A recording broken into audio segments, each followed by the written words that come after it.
Imagine a warm morning in the Roman Empire.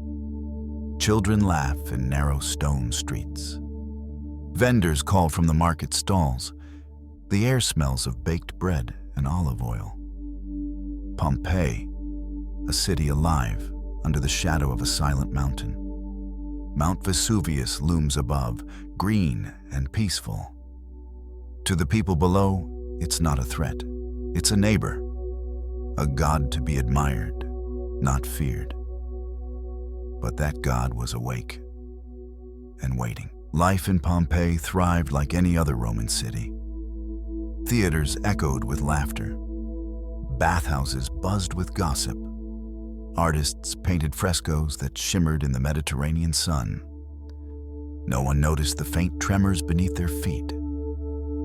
No one questioned why animals grew restless, or why the wells began to dry. Even when the ground cracked open in the vineyards, they shrugged it off. Earthquakes were normal here. They had no idea that beneath them, pressure had been building for centuries. A ticking clock, buried deep in the earth. Then came the first roar. At noon, on August 24th, 79 AD, the sky split open. A column of smoke rose from Vesuvius, black and boiling. It reached so high, it pierced the edge of the stratosphere. To those watching, it looked like a pine tree made of fire, wide at the base, narrow at the top, spreading into the heavens. Ash began to fall, light at first, like gray snow. People laughed nervously, collecting the flakes in their hands. They didn't know it was the beginning of their last day. Vesuvius wasn't just any volcano. It was a stratovolcano, the kind that hides its fury for centuries and then releases it all at once. For years, molten rock and trapped gases built pressure deep inside. When the crust finally gave way, it wasn't an eruption. It was an explosion, a blast powerful enough to unleash 100,000 times the energy of the Hiroshima bomb. The mountain wasn't erupting. It was tearing itself apart. Ash thickened. Day turned to night. People ran through the streets, clutching their children. They covered their faces with cloth. The air filled with sulfur. Choking, hot, impossible to breathe. Buildings groaned under the weight of falling debris. Roofs collapsed. Streets vanished beneath a rising gray tide. Some prayed to the gods. Others ran toward the sea, hoping ships could take them away. But the sea itself was retreating, pulled back by the coming shock wave. Then, in a single breath, the mountain exhaled death.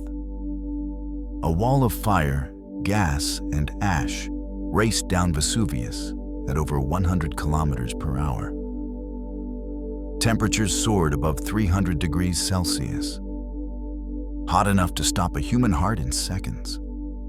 No one could outrun it. The pyroclastic flow swallowed Pompeii whole. Homes, temples, families, all turned to shadows in the ash. It wasn't just destruction, it was preservation. Life, frozen at the moment of death. Within hours, the city was gone. A gray desert where laughter once lived. The eruption lasted nearly 2 days. But by the first night, Pompeii no longer existed. 6 meters of ash and pumice buried every street and every soul. Vesuvius stood quiet again, its fury spent, as if nothing had happened. And the world moved on, forgetting the name Pompeii for almost 1,700 years. Centuries later, farmers near Naples struck something hard beneath their fields. At first, they thought it was stone, but it was marble. Walls, frescoes, a city, perfectly preserved. Archaeologists arrived and uncovered streets, homes, even bread still in ovens. But what stunned them most were the shapes. Hollow spaces in the ash, the outlines of bodies long gone. When they poured plaster inside, they created ghosts, men, women, children, captured in their final moments. Some curled in fear, others held hands, one mother shielding her child. From those remains, scientists learned more than history. They learned chemistry, geology, and the anatomy of catastrophe. Volcanologists studied how pyroclastic flows worked, how gas and ash could erase a city in seconds. Anthropologists saw how people lived, what they wore, what they ate, how they dreamed. Pompeii became a window through time, a message from the ancient world written in ash. Today, Pompeii stands as both ruin and revelation. You can walk its streets, see the mosaics, touch the walls painted with color that survived 2 millennia. And if you listen closely, it feels like the city still breathes. Echoes of footsteps, laughter of children, marketplace murmurs carried by the wind. It's not just a museum. It's a memory suspended between life and death. Pompeii reminds us of something uncomfortable, that civilization is fragile, and time is patient. Nature doesn't destroy out of anger, but because it must. The same earth that gives us life can take it back without warning.